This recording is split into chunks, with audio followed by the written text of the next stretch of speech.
Assalamualaikum warahmatullahi wabarakatuh. Selamat ketemu kembali di dalam mata kuliah biopsikologi. Pada sesi ini kita akan membahas mengenai brain development atau perkembangan otak.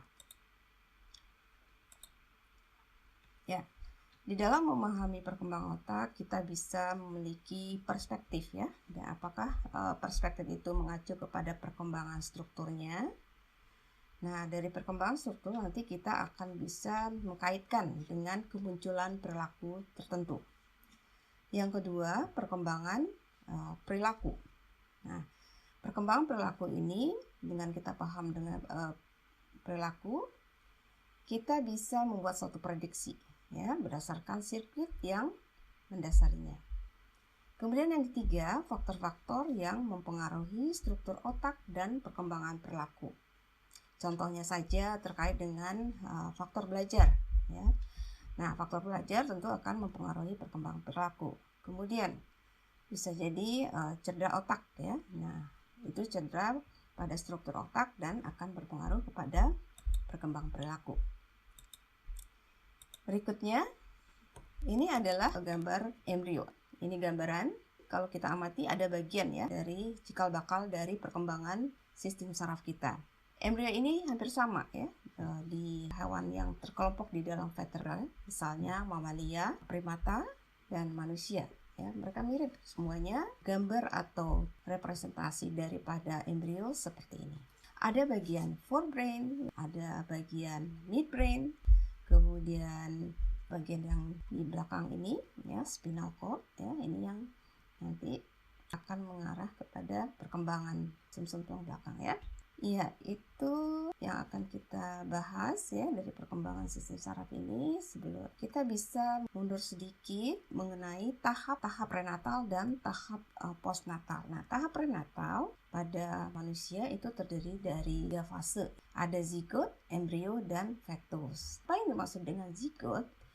Zigot ini adalah pada saat fertilisasi sampai 2 minggu pertama. Fertilisasi itu apa? Yaitu fertilisasi adalah pembuahan yang dilakukan oleh sperma terhadap sel telur. Ketika sudah terjadi fertilisasi, di sini ada gambarnya ya, fertilisasi di hari pertama nih ya. Nah, kemudian 24 jam berikutnya akan terjadi pembelahan ya, hari kedua. Dari 1 sel menjadi 2 sel, dari 2 menjadi 4, 8, dan seterusnya. Masa sel ini akan membentuk blatokista ya, seperti lempengan cawan. Nah, ini cawan embrio inilah yang sudah terbentuk pada hari ke-15. Istilahnya sekarang kita menggunakan embrio ya, dari 2 minggu sampai 8 minggu kita menggunakan istilah embrio. Kemudian pada minggu ke-9 sampai lahir, kita bisa menggunakan istilah fetus. Kita melihat ada perkembangannya. 2 minggu pertama ya, tadi sudah terbentuk lempengan embrio. Selanjutnya apa yang terjadi? Nah, ini di hari ke-18. Ini disebut sebagai pembentukan primitive neural plate. Primitive neural plate ini tampak sudah mulai ada perubahan. Ada cekukan, ada tonjolan, ada celah yang tadinya hanya lempeng ya, datar. Nah, sekarang sudah mulai ada perubahan. Kemudian hari berikutnya, hari ke-21 mulai muncul lagi neural plate, dan hari berikutnya muncul lagi neural groove ya, celah yang lebih dalam. Dan pada hari ke-23 akan terlihat ada neural tube, tabung neural atau tabung saraf. Nah, inilah cikal bakal dari pembentukan sistem saraf yang ada pada embrio ya, nanti berkembang kepada fetus dan akhirnya setelah lahir pada anak. Berikut kita coba amati bagaimana perkembangan selanjutnya. Nah, ini adalah minggu ketiga. Mulai jelas perbedaan antara forebrain, midbrain, dan hindbrain. Sini adalah spinal cord. Kemudian pada minggu 7 sudah mulai terdiferensiasi, akan ada struktur ya, cikal bakal struktur di bagian midbrain. Kemudian forebrain juga mulai terdiferensiasi. Selanjutnya pada minggu ke-11 mulai jelas memanjang ya, di sini janin juga mungkin belum janin ya, istilahnya embrio masih ya. Dan pada gambar berikutnya kita akan lihat bahwa sudah tampak fetus ya istilahnya ya. Ini pada saat bayi lahir. Setelah lahir kita lihat bahwa dari saluran neural tadi itu akan berkembang menjadi ventricle. Ada rongga di otak dan juga rongga yang ada di spinal cord. Kalau di otak bagian atas itu kita kenal dengan istilah ada celah ventricle ya, ada 4 ventricle dan kemudian memanjang di spinal cord. Nah, ini terisi oleh cairan cerebrospinal fluid. Cairan ini mengandung nutrisi bagi perkembangan dari sistem saraf atau neuron-neuron yang ada di sekitarnya. Kemudian saat lahir ya, kita lihat bahwa otak manusia itu lebih kurang beratnya 350 gram. Setelah berusia setahun menjadi 1 kilo ya, 1000 gram, dan sehingga dewasa kita lihat ada pertambahan dari sejak lahir sekitar 4 kalinya ya, sekitar 1200 sampai 1400. Jadi secara volume pada saat dewasa tidak bertambah lagi. Nah, tapi sejak lahir menjelang tahun pertama itu signifikan sekali ya, terjadi penambahan volume. Ini kita akan coba bahas mengenai neuron ya, perkembangan sel yang membentuk sistem saraf. Kita kenal dengan istilah neuron. Ada 5 tahapan proses induksi tadi, neural plate ya, kemudian yang kedua adalah neural proliferation, terjadi peningkatan jumlah sel neuron, yang ketiga migrasi dan agregasi, yang keempat adalah pertumbuhan daripada akson dan terjadinya pembentukan sinap, yang terakhir adalah kematian sel atau neural death and synaptic rearrangement.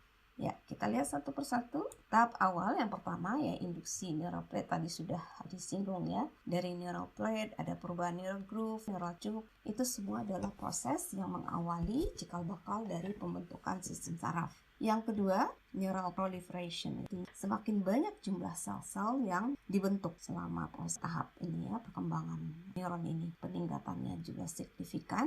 Nah, ini peningkatan jumlah ini tentu tidak simultan ya, terkait di area mana terjadi penambahan jumlah sel tersebut. Ketika neuron-neuron itu sudah cukup banyak, kemudian neuron itu akan mengalami migrasi, yaitu perpindahan sel-sel atau neuron yang membelah tadi zona ventricular ya dari neural plate, maka sel-sel itu bermigrasi menuju lokasi target yang sesuai. Apakah lokasinya itu mengarah ke bagian forebrain atau ke midbrain ya?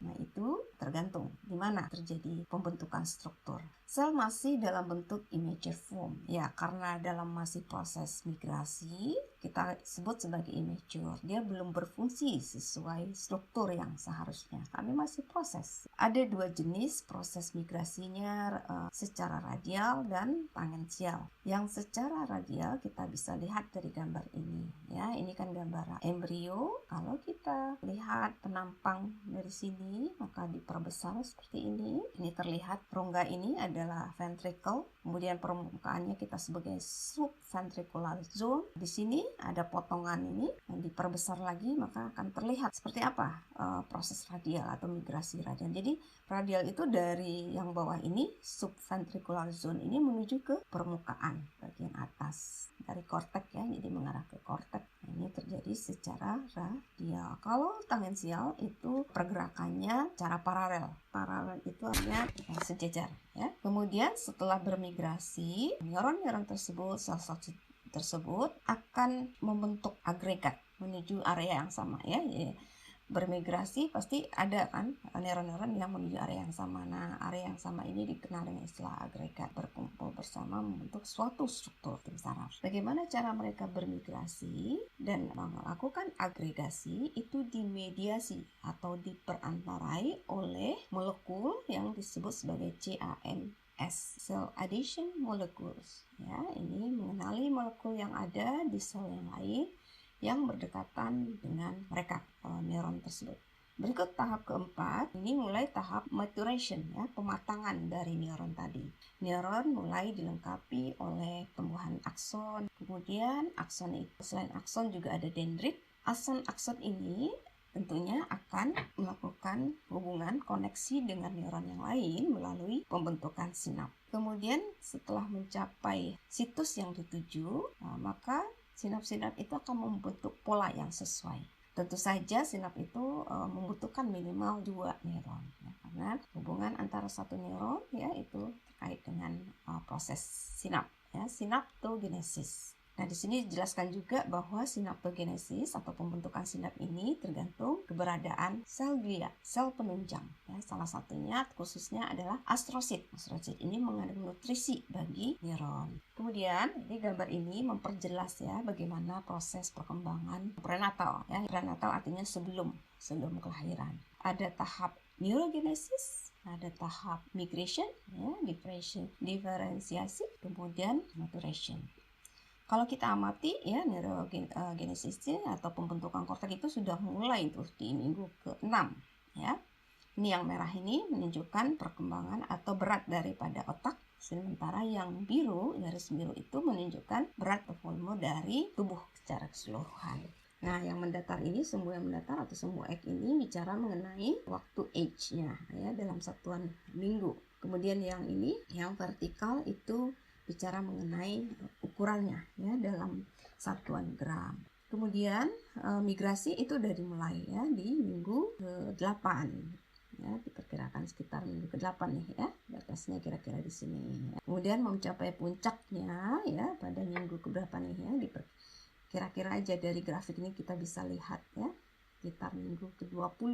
Nah, kemudian proses maturasi tampak akan terus terjadi ya sepanjang kehidupan. Nah, inilah yang menggambarkan bagaimana perkembangan atau pertumbuhan dari neuron pada saat prenatal.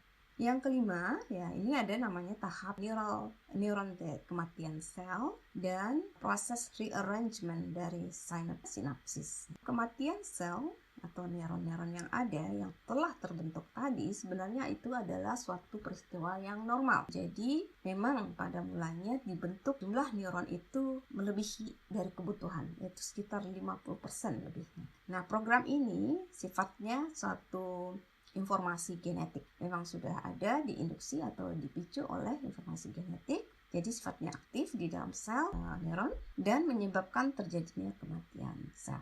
Ya. Nah, ini dikenal dengan istilah apoptosis. Nah, kemudian ini keterangannya ya, ada tahapan pemangkasan. Ya, jadi ini kita berbicara mengenai plastisitasnya, perkembangan daripada sistem saraf. Ada karakteristik plastisitas. Ya, plastisitas ini salah satunya dikaitkan dengan sinaptik, ada proses pemangkasan sinap. Pada saat bayi lahir, ternyata banyak sekali jumlah sinap yang terbentuk di korteks cerebral, 2.500. Tapi 2-3 tahun berikutnya itu ternyata jauh lebih banyak pembentukan sinap, 15.000. Kita bisa bayangkan ya, proses sangat cepat sekali ya, dipicu oleh stimulasi lingkungan ya, sehingga sinap-sinap itu semakin banyak, dan apakah sinap itu dipertahankan atau tidak tergantung dari apa. Pada saat usia dewasa, jumlah ini menjadi 2 kali lipat. Panjang usia, koneksi yang lama hilang melalui proses synaptic pruning. Jadi, apakah akan digunakan atau tidak? Ya, jika tidak digunakan, maka sinap-sinap itu pun akan hilang. Ada yang disebut sebagai program cell death, ya, kematian sel. Pengalamanlah yang menentukan apakah koneksi itu akan bertahan, diperkuat, dan atau koneksi itu hilang. Jadi ini mekanisme alami sebenarnya ya, tapi juga sangat dipengaruhi oleh situasi atau stimulus dari lingkungan. Apa yang terjadi di dalam sel? Nah, seperti ini. Neuron yang sehat misalnya. Nah, ini misalnya contoh di gambar ini. A, ada A. Kemudian B. Bila terjadi apoptosis, maka DNA sel itu, isi sel dan DNA hancur. Tahap akhir dari apoptosis, sel hancur menjadi serpihan membran. Nah, ini dibantu oleh sel khusus yang dikenal dengan makrofag ya, atau mikroglia. Nah, sedikit tambahan ini terkait dengan perkembangan neuron ketika setelah lahir.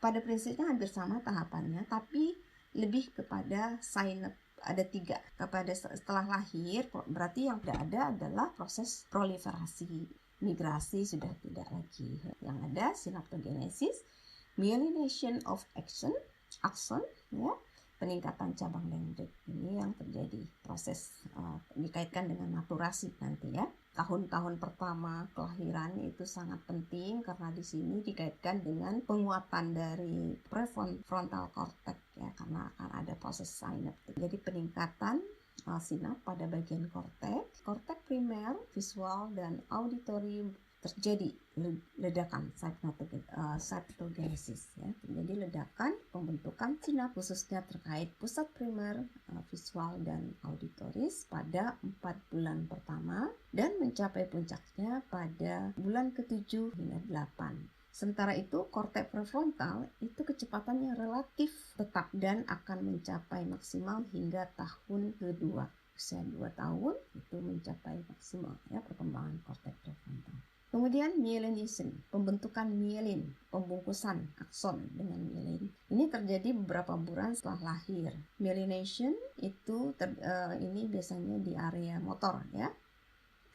Karena penting kan, ingat kembali materi tentang impuls saraf. Dengan keberadaan myelin ini, maka impuls saraf konduktivitas elektrik sangat cepat terjadi. Myelination prefrontal cortex berlanjut hingga usia dewasa ya. Jadi memang untuk prefrontal itu lama proses perkembangannya karena itu terkait dengan fungsi tinggi. Yang berikut adalah terjadinya pembentukan cabang-cabang dendrit. Dendrit kita ketahui berfungsi terkait dengan penerimaan impuls saraf. Makin banyak dendrit maka makin mudah menerima impuls ya, makin cepat impulsnya itu diterima dan diteruskan.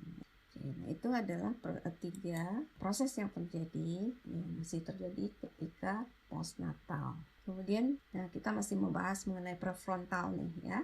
Area korteks yang paling lama tadi sudah diulang-ulang ya bahwa ini sangat penting dan terjadi lebih lama dibandingkan korteks yang lain. Nah, dengan demikian memang fungsi-fungsi yang terkait dengan area korteks prefrontal pun akan matang seiring waktu yang juga cukup lama.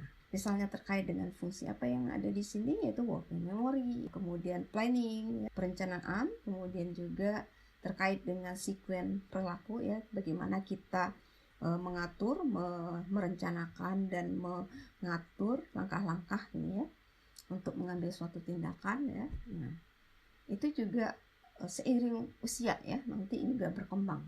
Jadi tidak cepat, itu perlahan seiring dengan kematang dari fungsi korteks prefrontal maka mulai juga muncullah fungsi tersebut. Ada lagi inhibiting response ya, di mana respon seseorang itu dikendalikan tidak asal saja tapi menghambat respon yang diperkirakan tidak sesuai dengan stimulusnya. Jadi lebih tepat, adekuat ya. Nah, itu ada mekanisme fungsi inhibiting response. Following rules for social behavior ya. Jadi pemahaman kita terkait dengan aturan-aturan perilaku sosial di mana kita berinteraksi juga dikaitkan dengan fungsi korteks prefrontal. Jadi fungsi tersebut tidak akan dimulai sampai fungsi tersebut mengalami kematangan ya, berkembang dengan sepenuhnya. Bicara mengenai memang ada fase, ada periode di mana fungsi-fungsi tertentu mulai sangat penting dikembangkan ya. Jadi ada periode kritis, ada periode sensitif di perkembangan. Periode kritis artinya adalah pengalaman yang terjadi pada saat periode tersebut itu sangat esensial sehingga itu akan mempengaruhi perkembangan ya. Jadi ada rentang tertentu pada usia perkembangan anak yang sangat esensial, misalnya nih terkait dengan kemampuan motorik kasar, contohnya kemampuan berjalan ya, berlari gitu ya. Usia setahun plus minus ya, berbeda-beda setiap anak. Pada fase ini, rentang ini diharapkan anak ada stimulasi ya, dilatih ya, mulai perlahan ya, nanti melangkah secara pelan dan akhirnya bisa berjalan. Itu sangat penting. Namun ketika stimulasi itu tidak persis di area kritikal tapi masih di rentang yang berdekatan, efeknya masih ada tapi sifatnya lemah tuh. Ya, jadi ini penting ya untuk perkembangan. Dan kita juga tidak bisa memaksakan suatu aspek tertentu atau kemampuan motorik zaman ini contohnya ya. Dipaksakan misalnya anak saya pengen cepat bisa berjalan. Maka di usia 6 bulan dipaksa anaknya jalan, tidak bisa. Karena saraf-saraf yang mendukung untuk kemampuan motorik jalannya belum siap ya. Jadi tidak boleh memaksakan. Nah, maka kita harus menyesuaikan dengan periode kritis dan sensitif ini. Ini penguatan-penguatan dari lingkungan ya. Jadi memang pada masa perkembangan anak, stimulasi dari lingkungan sangat penting ya, sehingga akan berkembang optimal ya, terkait ini. Ini seni ya, kemudian kemampuan musik, alat musik, kemudian juga kemampuan di sini. Mungkin anak-anak punya curiosity atau keingintahuan ya, melakukan eksperimen. Nah, ini sangat baik untuk distimulasi. Jika tidak distimulasi, nah ini dikaitkan tadi dengan sinap-sinap tadi yang sudah ada, tapi karena tidak digunakan, sinap tadi akhirnya akan ya luruh gitu ya.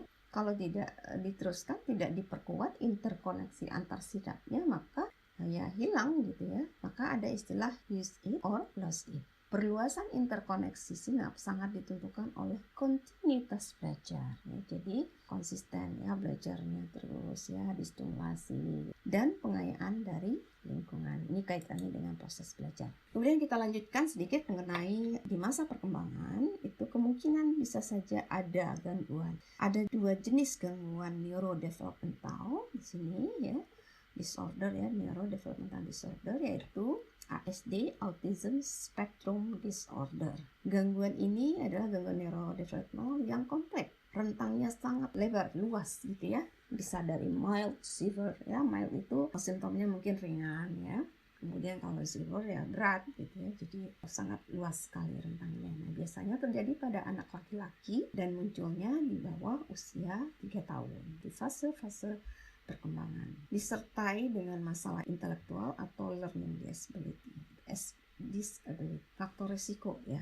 Nah, kemungkinan resiko ini akan semakin besar ketika si ibu ya hamil dalam usia yang sudah cukup di atas usia produktifnya. Masih produktif tapi dibandingkan misalnya dia hamil di usia 25, biasanya yang usia 35 ke atas ya, 30 tahun ke atas dan ayahnya di atas tahun akan berisiko ya, ada risiko yang lebih tinggi untuk janin atau anaknya mengalami autis. Simptomnya ada 3 simptom utama. Communication difficulty ya, komunikasi anak terlihat telat berbicara. Kemudian kalaupun berbicara hanya 1-2 kata, sulit untuk merangkai 2 kata di usia 2 tahun belum muncul gitu ya. Jadi terlambat ketika berkomunikasi searah, sulit memberikan dalam konteks conversation atau pembicaraan itu take and give. Kita bertanya, dia belum tentu berespon. Respon pun barangkali tidak adekuat, tidak paham. Sulit memahami bahasa tubuh, gestur ya. Kalau kita ingin merangkul, mungkin dia nggak respon.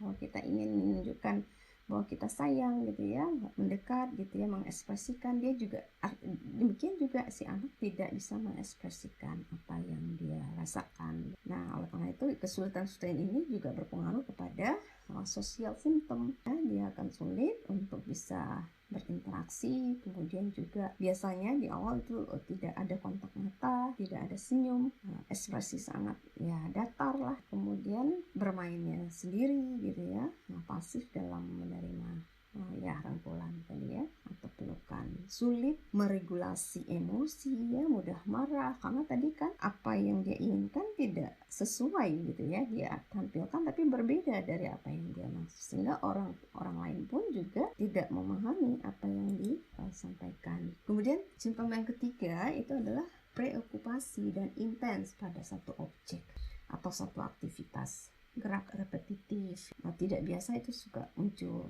tangannya suka dikepakkan atau berdiri di jari-jari kaki, jinjit gitu ya, tiba-tiba diam, freeze ya, kaku ya dalam posisi tertentu. Kemudian strict, pengen konsisten, misalnya pergi jam 7 sekolah itu harus jam 7 dan melewati jalan yang sama ya. Jadi obsesif gitu ya. Jika terjadi ada perubahan dia bingung. Ciri-ciri utama daripada anak autis. Nah, tadi jelaskan juga anak autis ini juga range-nya berbeda jauh ya. Ada yang tidak mengalami kesulitan belajar, ada yang sangat ekstrim bermasalah dalam belajar, ada juga ya masih bisa berinteraksi tapi sangat terbatas gitu. Ada yang sama sekali yang tidak bisa. Kenapa ini gangguan ini? Nah, secara di etiologinya ada faktor genetis ya. Di sini ada abnormalitas pada gen neurexin 1, yaitu ada di kromosom 11, gen yang terkait dengan peran komunikasi. Kemudian diketahui juga di area fusiformnya itu area yang membuat seseorang jadi mampu mendeteksi wajah. Nah, ini tidak aktif. Jadi anak-anak autis sulit tuh mengenali wajah seseorang. Kemudian ASD adalah gangguan neurodevelopment yang sangat, ya tadi sudah diulang-ulang ya, bervariasi ya, simptomnya juga bervariasi, tapi 3 utama itu biasanya ada. Ada juga jenis ASD yang dikenal dengan ASD Savant. ASD Savant ini seseorang dengan gangguan disabilitas namun tampil luar biasa dalam aspek tertentu. Misalnya kemampuan berhitungnya luar biasa, bisa menghitung tanpa menggunakan alat ya dengan cepat, atau memiliki kemampuan di bidang art, gambar atau melukis ya. Nah, ini namanya ASD Savant. Nah, ini juga secara ilmiah masih dalam bentuk dugaan ya.